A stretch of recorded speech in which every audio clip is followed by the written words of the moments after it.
इस सत्संग के अंतर्गत हम सब यहाँ बैठ करके समर्थ भद्राचार्य के द्वारा रचित जो रत्नाकरण सावकाचार है उस पर हम साधना कर रहे हैं।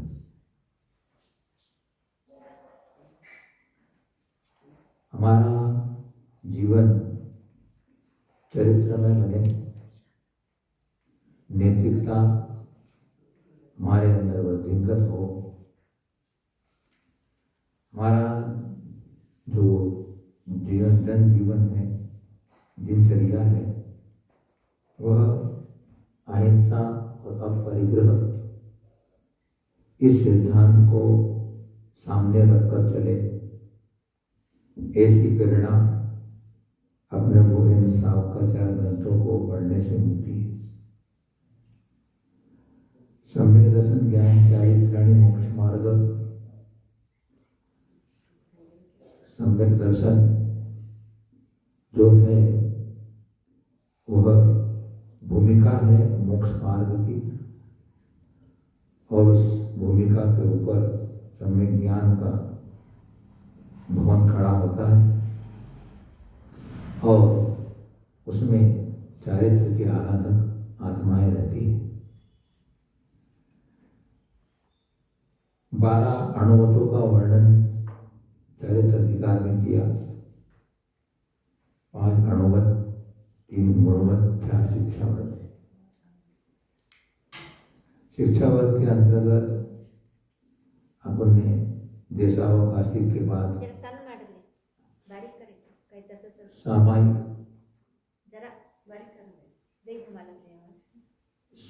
सामायिक शिक्षाव्रत को अपन यहाँ पर समझ रहे हैं। सामायिक शिक्षाव्रत को अपन पढ़े समझें उसके पहले जो 5 पापों में प्रसिद्ध हुए, अपन ने हिंसा में धनश्री को अपन ने समझा था कि किस प्रकार की हिंसक प्रवृत्ति हुई। आज अपन झूठ बोलने में कौन प्रसिद्ध हुआ उसकी थोड़ी सी चर्चा करके अपन फिर सामयिक के अगले विषय को लेंगे। झूठ बोलने में सत्यघोष नाम का व्यक्ति प्रसिद्ध हुआ है। सत्यघोष नाम है सत्यघोष, लेकिन झूठा आदमी है। तो बोले कि जम्बूद्वीप के भरत क्षेत्र संबंधी सिंहपुर नगर में राजा सिंहसेन रहता था। उसके रानी का नाम रामदत्ता था और उसी का एक श्रीभूति नाम का पुरोहित था। वह अपने जनेऊ में कैंची बांध करके घोषणा किया करता था कि मैं कभी भी झूठ नहीं बोलता हूँ, मैं हमेशा सत्य कहता हूँ, और अगर मैं झूठ बोलूँ तो मैं इस कैंची से अपनी जबान काट लूँ। इस प्रकार से वह अपना महिमा गाया करता था, अपने बड़ाई किया करता था। तो उसके इस कपट तो व्यवहार को कोई समझ नहीं पाता था। वो लोग उसके पास धन रख जाया करते थे। धन रखने के बाद वो जब देने की बात आती तो उसमें से कुछ धन रख लेता और बाकी धन उनको देता। तो जो लोग थे वह उससे विवाद करते, तो वह अपने सत्य बोलने की बात को लेकर के फिर राजा का पुरोहित भी था। वो रोते भी लोग कहते भी इसने हमारा को इस प्रकार से पैसा कम दिया, लेकिन कोई सुनता नहीं उसकी। राजा भी उनकी उस बात को सुनने को तैयार नहीं हो रहा था। तदनंतर एक दिन एक पद्मखंड नगर से एक समुद्रदत्त नाम का सेठ आया और वह अपने 5 रत्न उस पुरोहित के पास, तो वो अपने को ऐसा कहकर के उसको सत्यघोष नाम से अपने आप को प्रसिद्ध कर लिया। उन्होंने नाम उसका तो था, नाम के नाम में श्रीभूति, लेकिन अपने वो सत्यघोष सत्य बोलने वाला, घोषणा करने वाला। अब समुद्रदत्त नाम का जो सेठ था वह 5 रत्न बहुमूल्य थे, वो उसके पास रख करके कहता है कि मैं अगले देश में धंधा व्यापार करने के लिए जा रहा हूँ, जब मैं वापस लौट के आऊँ तो मुझे 5 रत्न वापस दे दे। इस प्रकार कह करके समुद्रदत्त सेठ दूसरे देश में चला जाता है। वहाँ व्यापार करने के बाद समुद्री मार्ग से वापस लौट रहा था तो योगान योग तूफान आया और वो जो जहाज था वो टूट गया। और उसकी उम्र थी, आयु कर्म था, उसे पुण्य से एक लकड़ी का टुकड़ा मिल गया, सहारा मिल गया और उसके द्वारा वो किनारे पर लग गया। जब वो किनारे पर लग गया तो वापस फिर वो सिंगापुर में उस सत्यघोष के पास जाकर के कहता है, सत्यघोष के पास अपने रत्न लेने के लिए जाता है। जब रत्न लेने के लिए सत्यघोष घर की तरफ आ रहा था तो सत्यघोष उसको देख करके अपने पास बैठे हुए कुछ मित्र थे या जो भी थे उनको कहता है कि देखो इसका जहाज टूट गया, फूट गया है और ये पागल हो गया है, और देखो वो मेरे पास आकर के वो रत्न मांगेगा बोले। ऐसा वो अपने मित्रों को पहले बताता है। अब वो जो समुद्र सेठ वापस अपने सत्यघोष के पास आता है और कहता है कि देखो भाई, मैं तुम्हारे पास 5 रत्न रख गया था बहुमूल्य, मेरा जहाज था वो टूट पड़ गया, सारी संपदा नष्ट हो गई, मैं तो निर्धन हो गया हूँ। अगर तुम मुझे जो रत्न तो मुझे वापस दे दो जिससे मैं मेरा जीवन यापन कर लूँगा। तो वो सत्यघोष कहता है अपने मित्रों को, देखो मैंने कहा था ना तुम्हारे को कि ये आकर के मेरे से धन रत्न मांगेगा तो कोई पागल हो गया। ये इस प्रकार उसको पागल करार करके उसको अपने घर से भगा दिया सत्यघोष ने। अब वो क्या करे, तो नगर में वो चिल्लाता रोता, लोगों को बोलता कि सत्यघोष ने मेरे रत्न रख लिए, मेरे रत्न ले लिए, मेरे रत्न नहीं दे रहा है। ऐसा वह गांव में घूम घूम के बोलता और रात को वह एक इमली के वृक्ष पर बैठ जाता और वहाँ पर रात को भी रोता हुआ यही बात कह, सत्यघोष ने मेरे 5 रत्न ले लिए, मेरे 5 रत्न ले लिए, ऐसा रोता हुआ कहता। बहुत समय बीत गया। उस वृक्ष के सामने राजा रानी का घर था, रामदत्ता रानी थी। तो रामदत्ता रानी अपने पति राजा से कहती कि क्या बात है, ये रोज एक व्यक्ति यहाँ आकर रात को रोता हुआ चिल्लाता है, तो इसके अपने को परीक्षा करनी चाहिए। तो राजा कहता है ठीक बात है, लेकिन जो सत्यघोष पुरोहित है वो तो बड़ा सत्य बोलने वाला है, वो बड़ा ईमानदार आदमी है, कभी ऐसा तो नहीं कर सकता, मुझे तो विश्वास नहीं होता ऐसा करेगा। हाँ, वो भी उसका मित्र था, मतलब उसके सेवा में आया करता था, वो राजपुरोहित था। तो फिर भी राजा ने कहा ऐसा करो, परीक्षा करो उसकी। तो एक दिन की बात हुई कि वह जो पुरोहित था राजा की सेवा के लिए आया। तो रामदत्ता रानी उसको कहते बहुत देर से आया, बहुत दिनों की बात आई, क्या बात है बोले। तो क्या बोलो, घर में पाहुने आ गए थे, मेहमान आ गए थे, इसलिए मैं नहीं आ पाया। मेहमान आ गए थे घर में, तो कोई बात नहीं, चलो आज वो जुआ खेलते बोले अपन। इतने में राजा भी आ जाता है, ठीक है बहुत दिनों के बाद आए हैं तो जुआ खेलो। तो रामदत्ता रानी समुद्रदत्त अपने सत्यघोष को जुआ खेलने के लिए बैठा लेती है। जुआ प्रारंभ होता है, दाव पे दाव लग रहे हैं।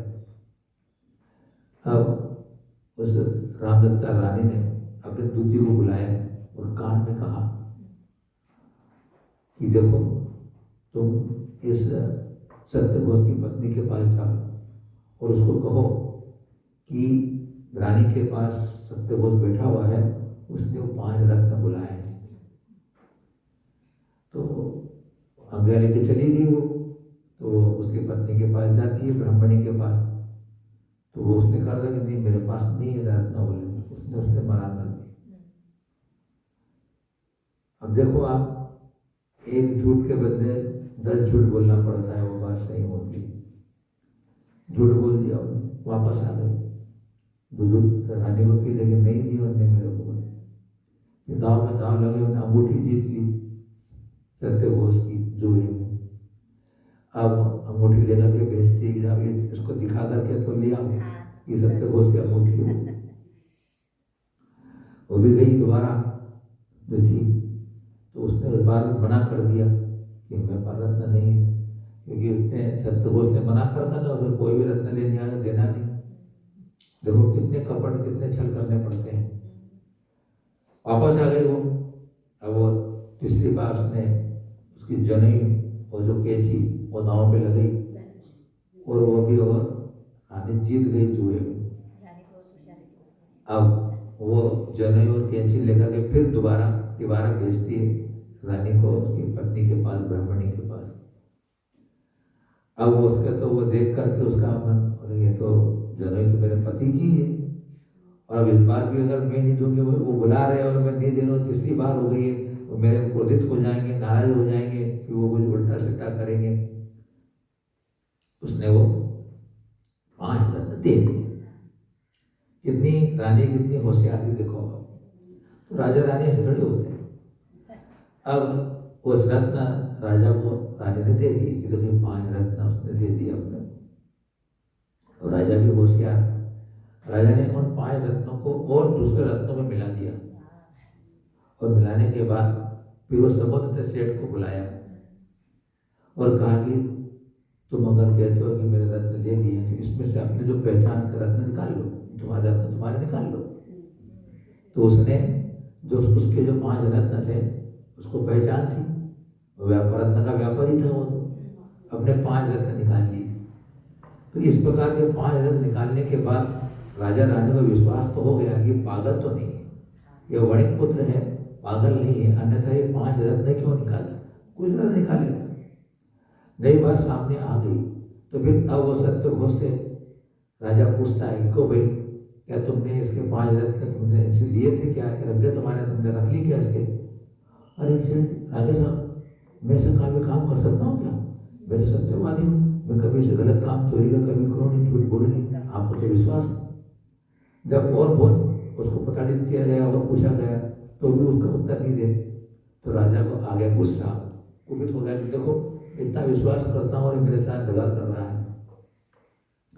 तो राजा ने कहा कि आपको इसकी सजा मिलेगी, दंड मिलेगा, आपने गलत काम किया, आपने इसके पैसों को, अपने इसके रत्नों को अपने पास रखा है।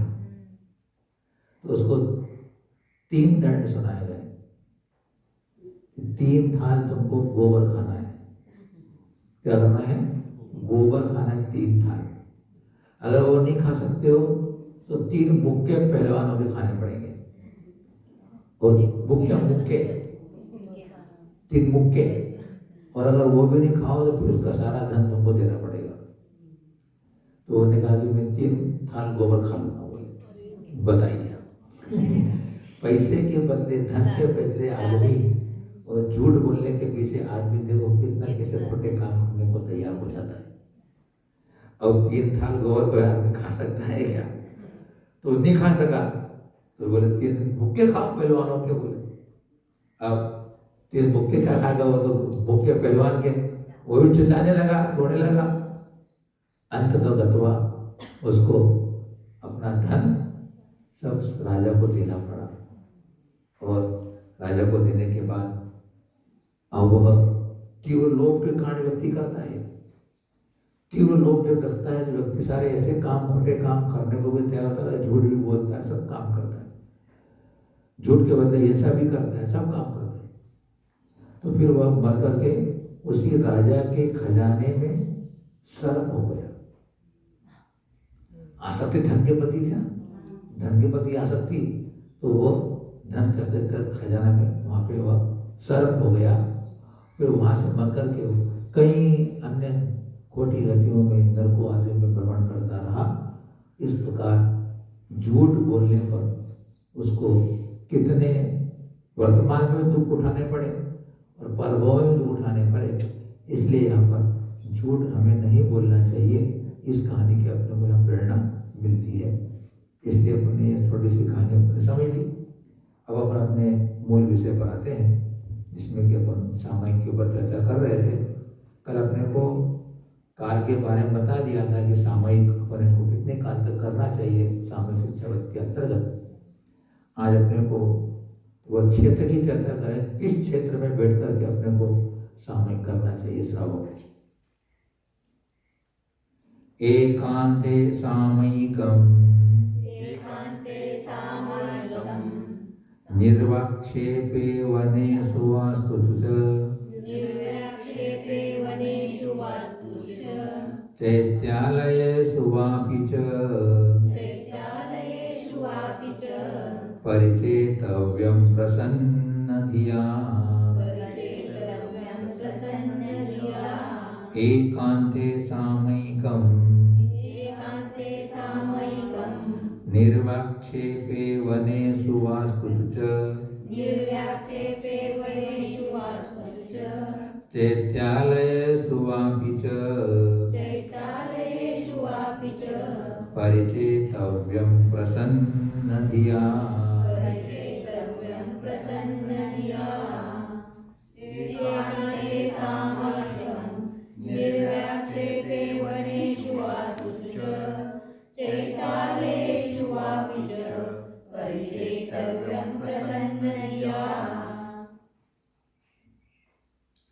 सामयिकम, जो सामयिक है ना, सामयिक जो सामयिक है, कैसा करना है? प्रसन्न धिया, प्रसन्न होकर निर्मल बुद्धि के द्वारा,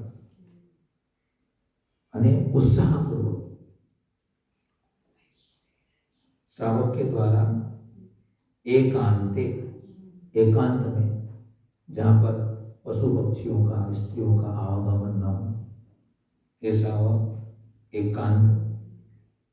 फिर निर्वाक्षेपे, जहां पर चित्त की चंचलता उत्पन्न होने के निमित्त न हो, निर्वाक्षेपे, जो अपने अंदर विक्षेप नहीं पैदा हो, मन चंचल नहीं होता हो, ऐसा स्थान, क्षेत्र की बात चल रही है। फिर या फिर वनेषु, वन में, एकांत में, चंचल चित्त न होता हो ऐसे स्थानों में, वन में, वास्तुषु अर्थात मकानों में, अथवा अथवा चैत्यालयेषु, चैत्यालयों में अने मंदिरों में, परिचेतव्यम, उसे बढ़ाना चाहिए या बढ़ाने के लिए वो स्थान या सामयिक करने के लिए स्थान या योग्य होते हैं। क्या होता है कि श्रावक अभी है, साधना कर रहा है, तो उसके लिए भी प्रारंभिक दशा में ये क्षेत्रों का चुनाव करना जरूरी होता है, क्योंकि अभी वो साधना अभ्यास कर रहा है।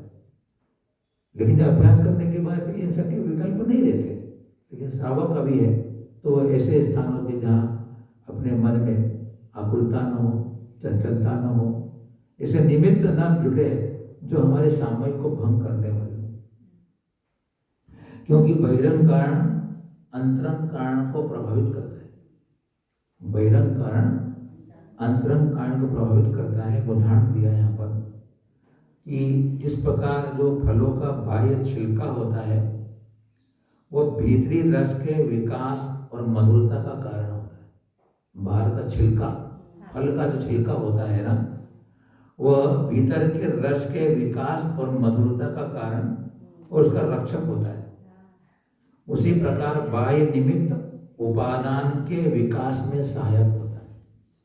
लिख लो भले इस बात को, आपको अच्छा उदाहरण है। हाँ, कि क्योंकि निमित्त को बहुत से लोग कहते हैं निमित्त कुछ नहीं करता है, ठीक बात है, अब चर्चा करेंगे, लिख लो पहले आप। जिस प्रकार फलों का बाह्य छिलका, जिस प्रकार फलों का बाह्य यानी बाहर का छिलका भीतरी रस के विकास, भीतरी रस के विकास और मधुरता का कारण है और उसका रक्षक भी होता है। मधुरता, मधुरता, भीतर का बाह्य छिलका भीतरी रस के विकास, मधुरता का कारण और उसका रक्षक होता है, रक्षा करने वाला। उसी प्रकार लिखा, फिर से पढ़ता हूं। जिस प्रकार फलों का बाह्य छिलका भीतरी रस के विकास, मधुरता का कारण और उसका रक्षक होता है, उसी प्रकार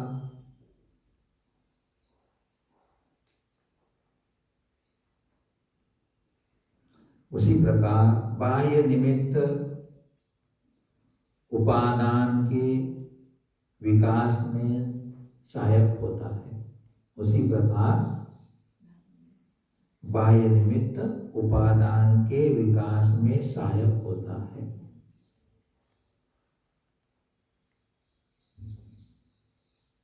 अपन आम के दृष्टांत को देख लें। आम छिलका होता है, तो वह छिलका जैसे जैसे पीलापन पड़ता जाता है, तो मधुरता का अपन देखते हैं, अपन में मधुरता आती जाती है।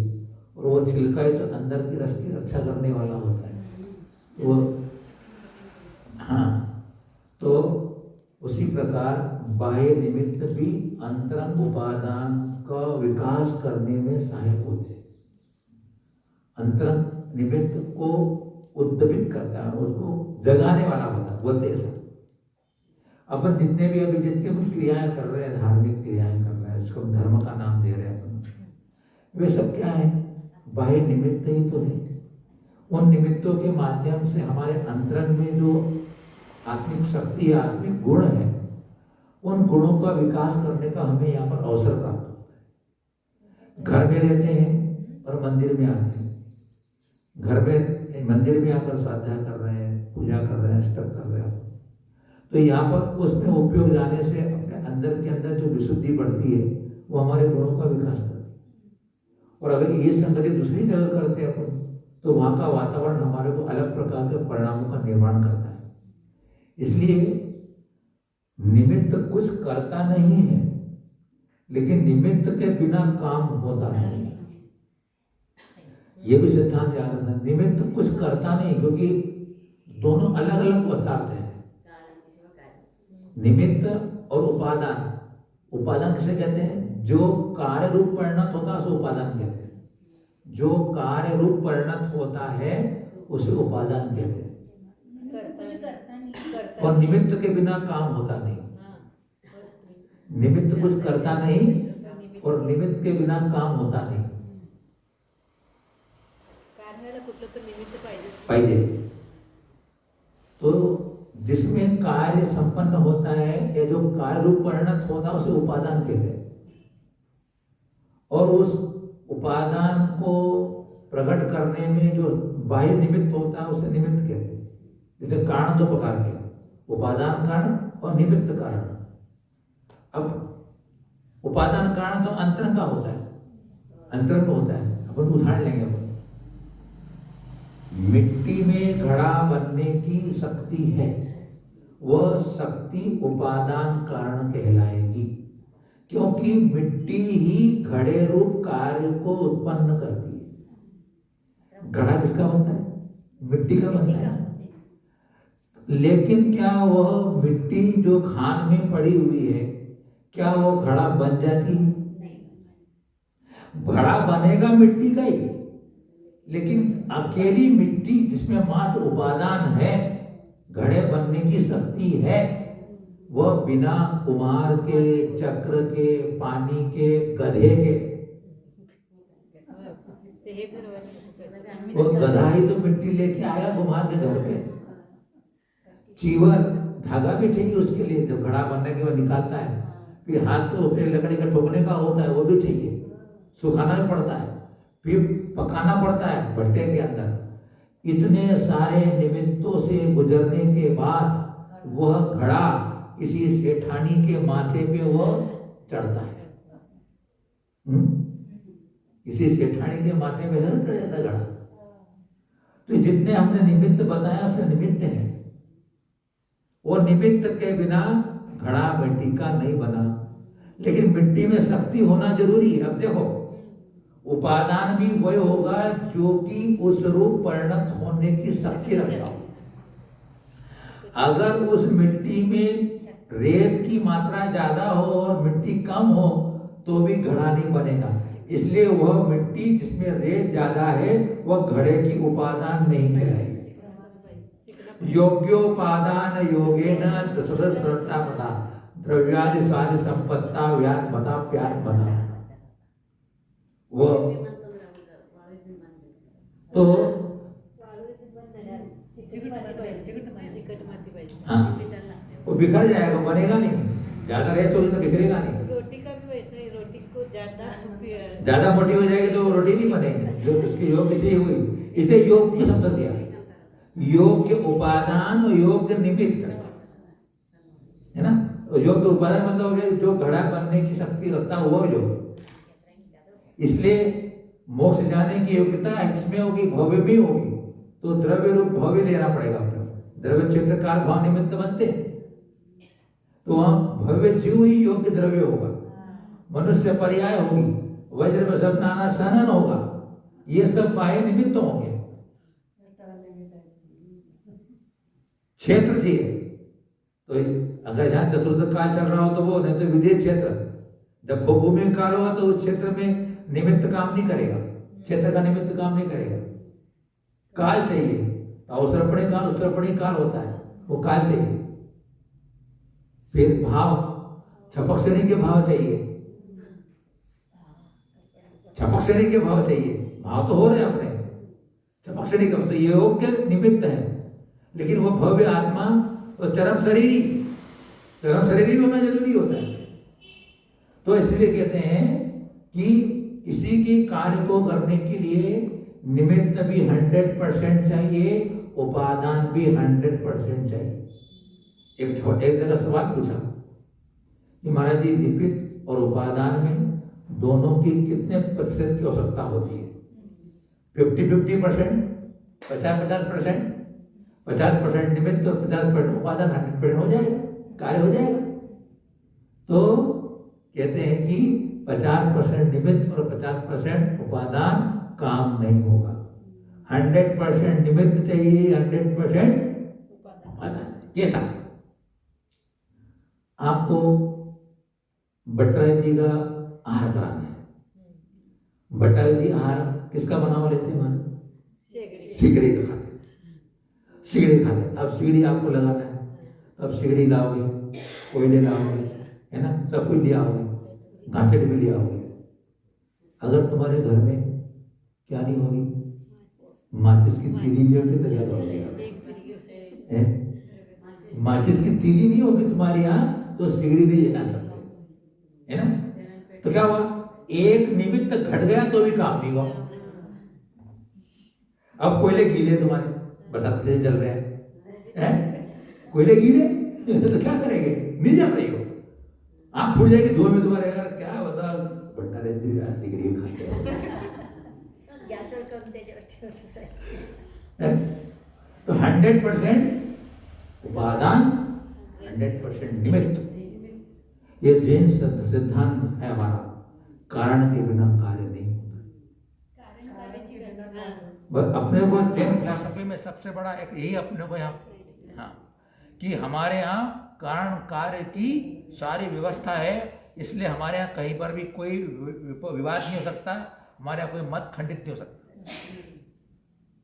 जो लोग कहते हैं कि भगवान के ज्ञान में जो कुछ झलका होगा वो हमारा होगा, इतना लेने वाले कहने वाले कहते हैं कि भगवान के ज्ञान में जो आया होगा वो यहाँ होगा। तो मतलब क्या, भगवान हमारे करता है क्या?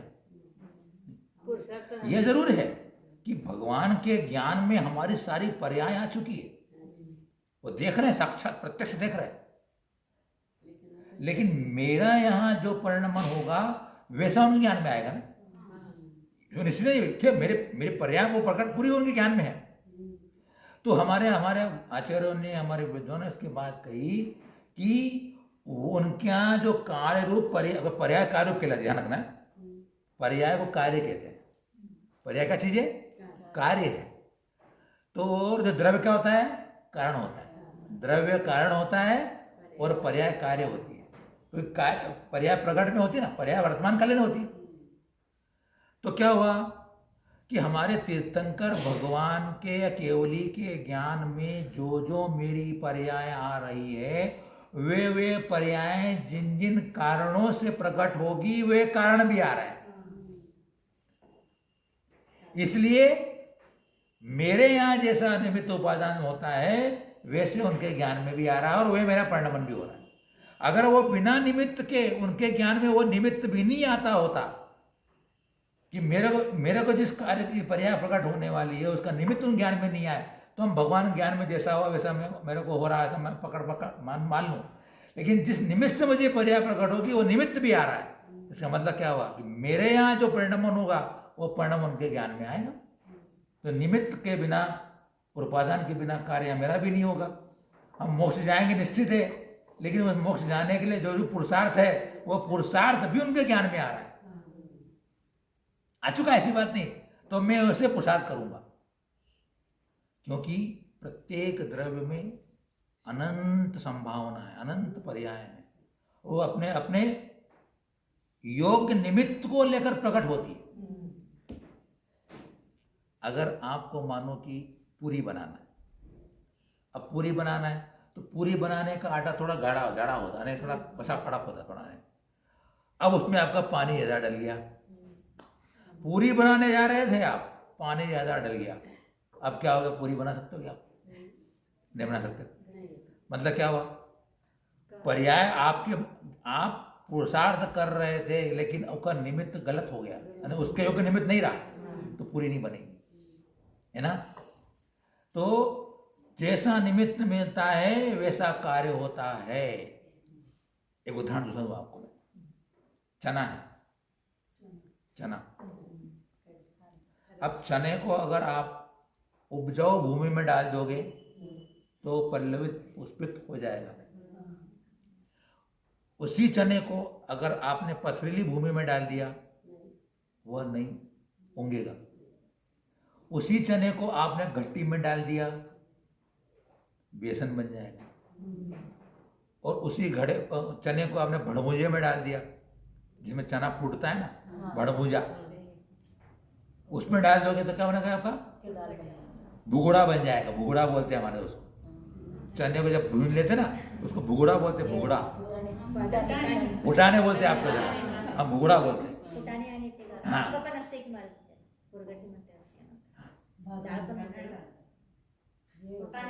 फुटाने बोलते हैं। सेकने के बाद देखो, एक चीज थी, निमित्त जैसा मिला वैसा कार्य।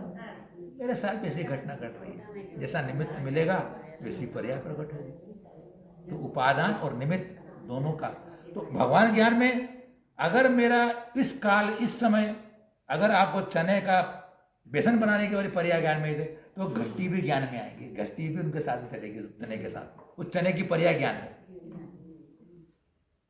अन्यथा ये बात बनेगी नहीं। इसलिए जो जो देखी सी वितराग ने सो होनी वीरार, उनका कथन चल रहा है, उनका सिद्धांत है एकांतवादियों का। जो जो देखी वीरा ने सो सो होसी वीरारे। जो भगवान ने देखी वो होने वाला है, तो हाथ में हाथ रख के बैठे रहो। तो पुरुषार्थ भी भगवान के ज्ञान में आ रहा है, पुरुषार्थ भी है। इसलिए मैंने चर्चा करी क्योंकि बहुत से लोग इसके अंदर बहुत कंफ्यूज हो रहा है आजकल। जिसे को क्रमबद्ध पर्याय के नाम से सुना होगा भी आप लोगों ने, क्रमबद्ध पर्याय के नाम सुना होगा आपको। वो सिद्धांत बैठ गया, कोई चर्चा नहीं करने वाला, खत्म हो गया वो। एक जमाना था कि बहुत चर्चा हुई। पर्याय क्रम से भी होती है, अक्रम से भी होती है। अपने शादवाद है। जो पर्याय नियत है वो नियत है, जैसे कि सौधर्म इंद्र, इस पर्याय में आकर के मनुष्य पर्याय अगर मोक्ष जाएगा तो नियत है। तो कुछ पर्याय नियत होती है, कुछ पर्याय अनियत होती है। नियत और अनियत, क्योंकि कुन स्वामी ने प्रत्येक पदार्थ प्रत्येक पदार्थ सब परिपक्खा यानी प्रतिपक्ष धर्म से सहित होता है। नित्य अनित्य, एक अनेक, भेद अभेद, सत असत, तत् अतत, सब प्रतिपक्ष है। अगर आप सर्वथा क्रमबद्ध कहते हो तो अक्रम का क्या होगा? सब परिपक्ष, दोनों प्रतिपक्ष सहित होता द्रव्य, अनंत शक्तियां उसके अंदर है। तो अगर क्रमबद्ध है तो अक्रम भी है। ऐसा अपने को यहाँ मान्यता रखना चाहिए। ये सूक्ष्म विषय बहुत सारी चर्चा होती है, लेकिन आपके सामने ट्रेलर रख दिया। जब बहुत चर्चा हुई, लेकिन अब वो यह सब खत्म हो गया, अभी कोई चर्चा नहीं करता। एक समय था बहुत हुआ इसका, और कई लोग भ्रमित होकर के भ्रष्ट भी हो गए। लेकिन अपने को तटस्थ लेना है कि हमारे यहाँ कारण बिना कोई, वो निमित्त को मानते नहीं, वो एकांतवादी निमित्त को नहीं मानते, है ना, वो निमित्त को नहीं मानते, निमित्त के बिना कार्य होता ही नहीं है ना। तो अब क्या हुआ, बात क्या करना अपने को, निमित्त बिना काम होता नहीं और निमित्त कुछ करता नहीं, है ना। निमित्त अब क्या होगा, घड़ा स्वयं मिट्टी बन रही है, कुम्हार घड़ा नहीं बन के बन रहा है। कुम्हार घड़े रूप परिणमित करके घड़ा नहीं बना रहा है, सिर्फ उसके उस उपादान को प्रकट करने में एक कारण बन रहा है। अगर कुम्हार घड़े रूप होकर के घड़ा बनाता तो हम कहते कि घड़ा कुम्हार ने बनाया, लेकिन घड़ा तो मिट्टी ने बनाया, है ना। इसलिए निमित्त कार्य रूप परिणत नहीं होता है, लेकिन कार्य रूप बिना उसके नहीं होता। मोक्षाला जाण्यासाठी कारण पाहतो द्रव्य तो हो जाएगा अपना मनुष्य पर्याय, वज्र वसम नारा सहनन, चरम शरीरी, उत्तम कुल, जाति सब आ जाएगा इसके अंदर, द्रव्य के अंदर। द्रव्य क्षेत्र काल भारत है ना। मनुष्य पर्याय, वज्र वसम नारा सहनन, चरम शरीरी,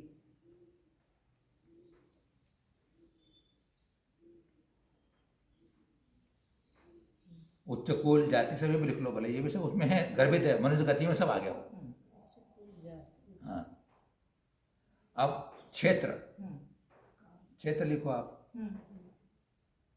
भरत क्षेत्र, एरावत क्षेत्र, विदेह क्षेत्र,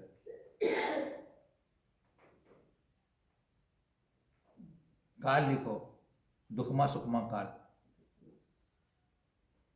अपने भरत क्षेत्र के अपने दुखमा सुखमा काल, विदेश क्षेत्र में भी वही चल रहा है, फिर वहां पर उस काल में होगा मुक्त। आणि महाराज जी 63 सलाका असं काय आहे? हाँ, 63 सलाह का पुरुष। अभी मैं चर्चा करता हूँ। भाव, अब भाव लिखो आप, छपक श्रेणी के योग्य भाव।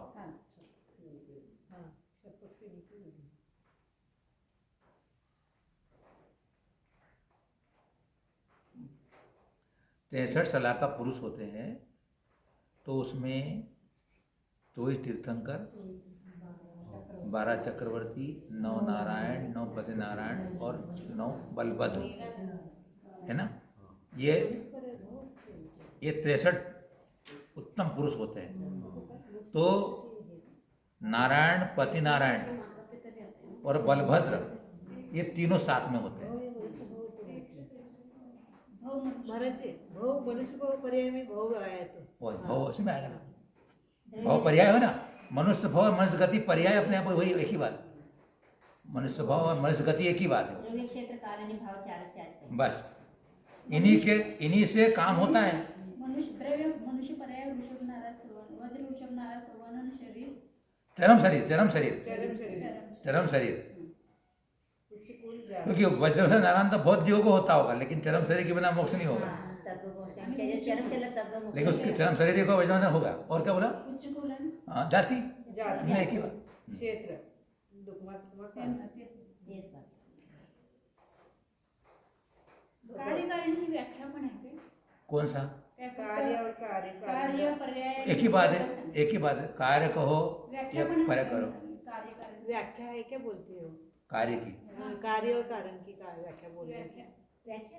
नहीं, पर्याय को कार्य है और द्रव्य कारण होता है, ये दिले। हाँ, वो तो कह दिया मैंने, द्रव्य कारण रूप होता है और पर्याय कार्य रूप होती है।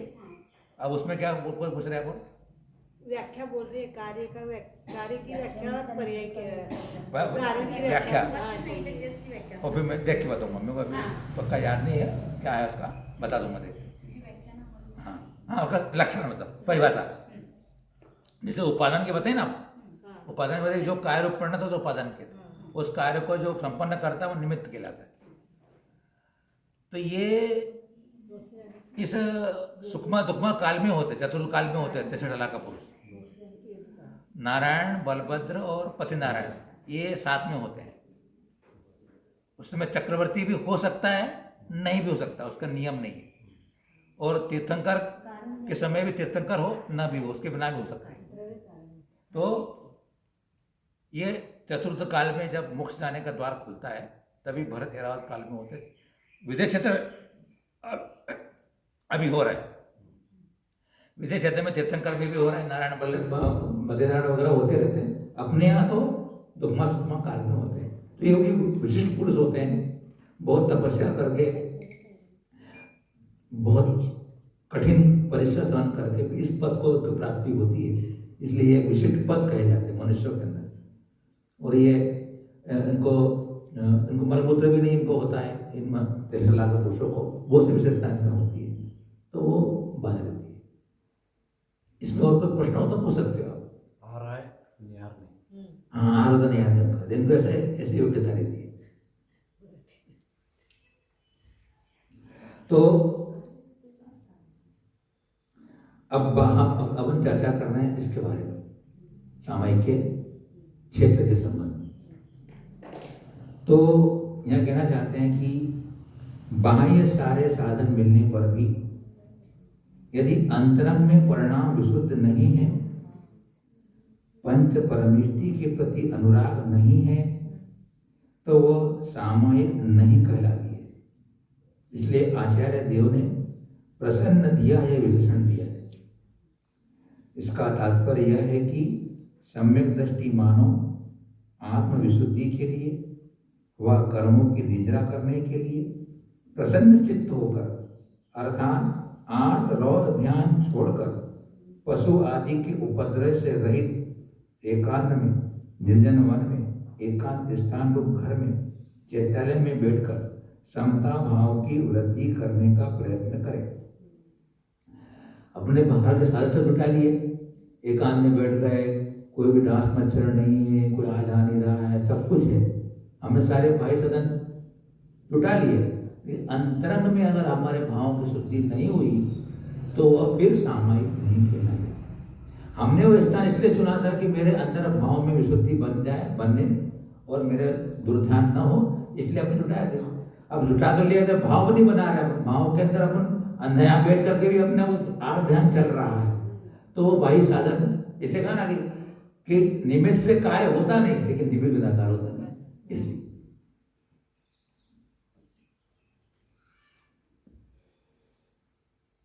अब भाव की चर्चा करते हैं कि हमारे सामायिक भाव कैसे होना चाहिए। व्यापार वैमनस्यात् विनिवृत्त्यात्मन्तरात्म विनिवृत्त्या सामयिकं वदनीया दुपवासे चैक भुक्ते वा व्यापार वैमनस्यात् विनिवृत्त्यात्मन्तरात्म विनिवृत्त्या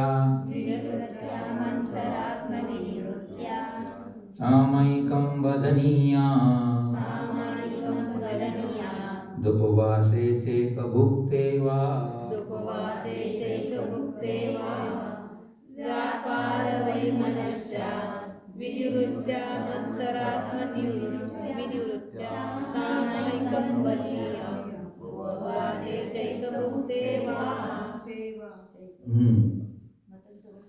व्यापार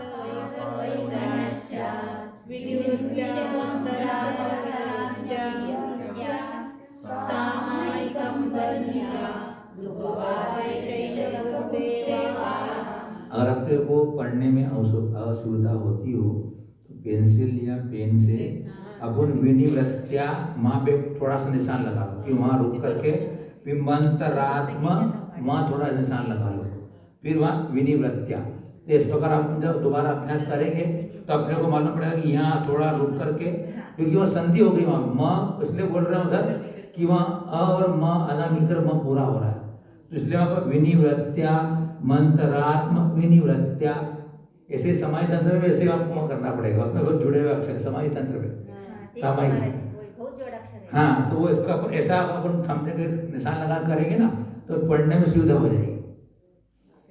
जैसे बदनिया दुपवासे, ऐसा बदनिया दुपवासे, तो बदनिया में थोड़ा रुके दुपवासे, तो बदनिया उपवासे शब्द था, वो संधि हो गया, वहां दो हो गया, तो उसको उधर बोलेंगे संधि होने के बाद। ऐसा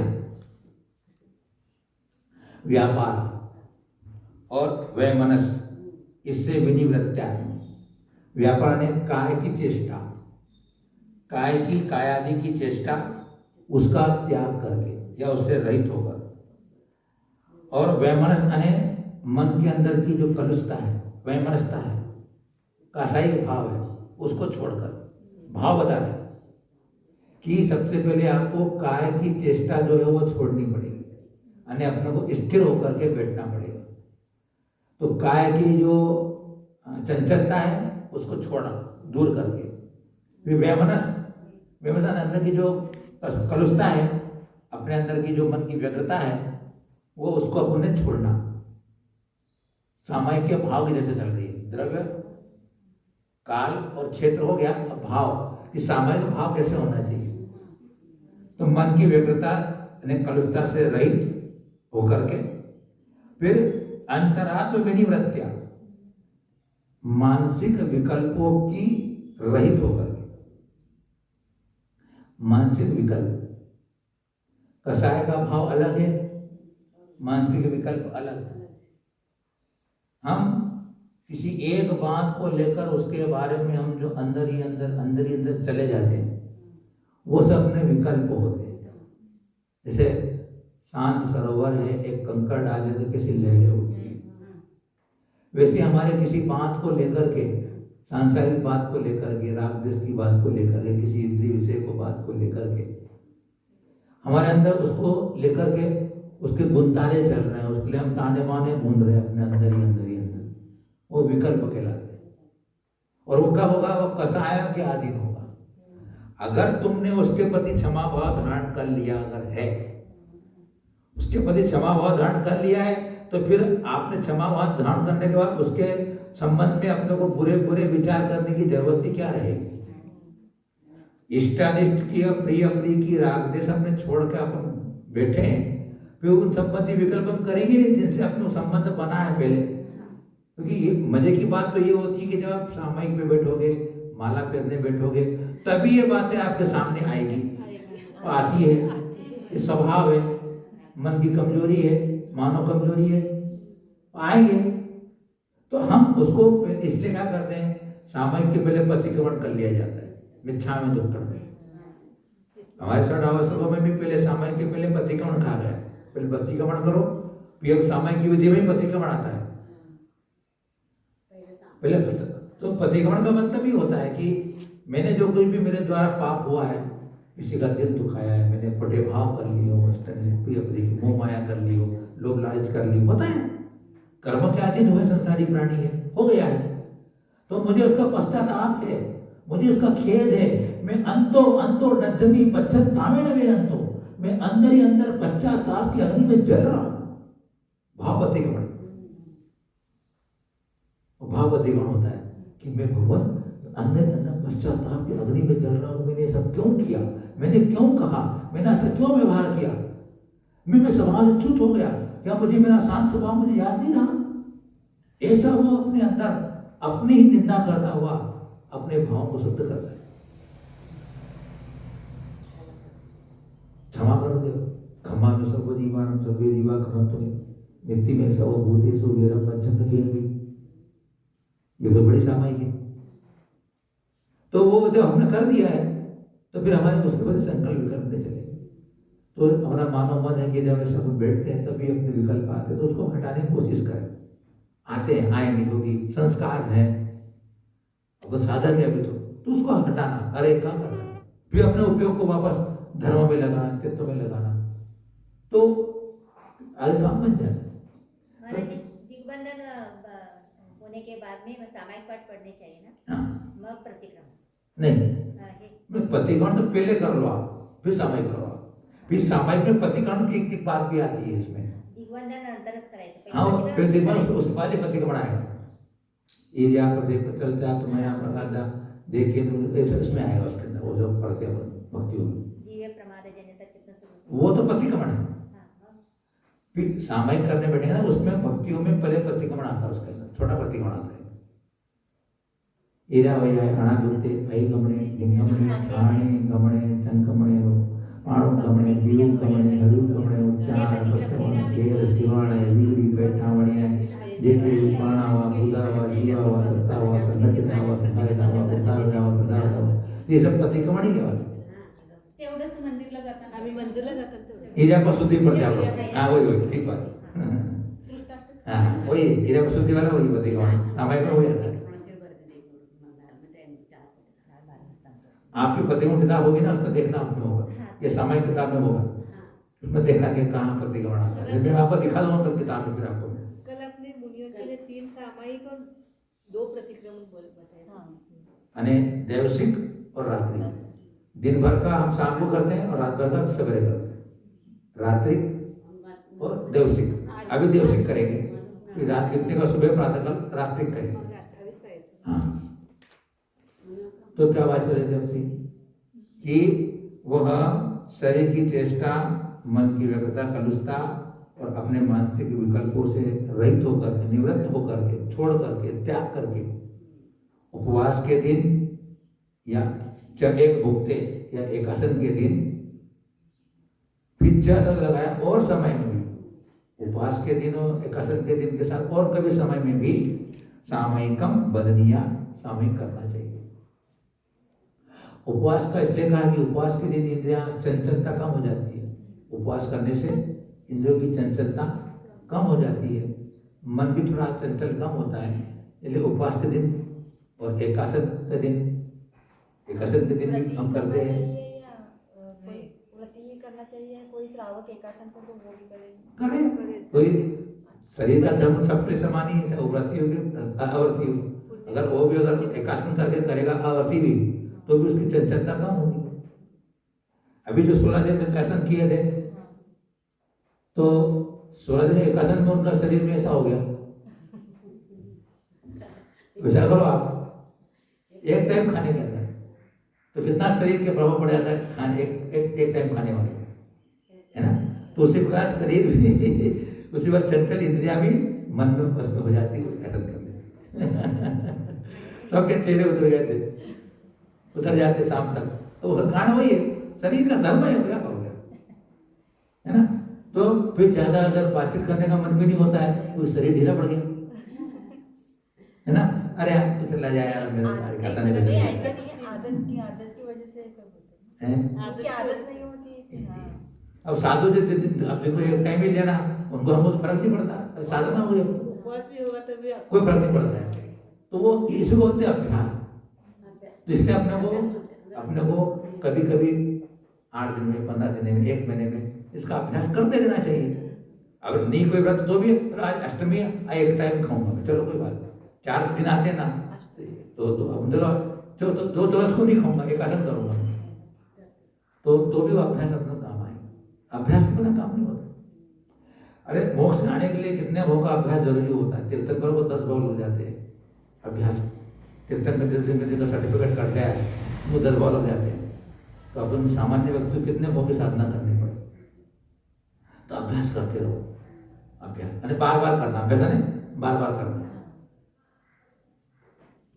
तो इस प्रकार से तो इस श्लोक में योग्य भावों की चर्चा कही गई है।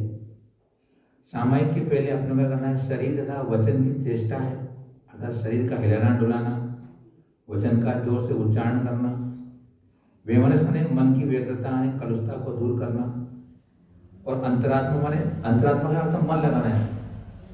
अंतरात्मा का अर्थ मन लगाना। अंतरात्मा एक अपनी अंतरात्मा भी होती है, लेकिन अंतरात्मा शब्द का मन। तो मन में जो नाना प्रकार के विकल्प उठते हैं उन्हें विशेष रूप से दूर करना चाहिए। ऐसे भावों से ही सामायिक में वृद्धि हो सकती है। सामायिक की वृद्धि उपवास एकासन के दिन विशिष्ट रूप से करना चाहिए। इस प्रकार यहाँ भावों की चर्चा करी है। हम थोड़ा विषय पढ़ा है, कल करेंगे हम। अब विषय थोड़ा उससे आएगा अभी, यानी किस प्रकार से उसको सामने को बढ़ाना चाहिए, उसकी चर्चा आएगी, तो हम कल करेंगे उसको, कल करेंगे। हाँ। महाराज जी, मनाची तयारी झाल्यावर काय होत नाही, मनाची तयारीच नसलं तर हे कसं होतं? चंचल. आता रात को एकदा फासा केल्यावर पाणी प्यायचं नसतंय सकाळपर्यंत, असं मनाची तयारी झाली का ताण कशाला लागतंय ते?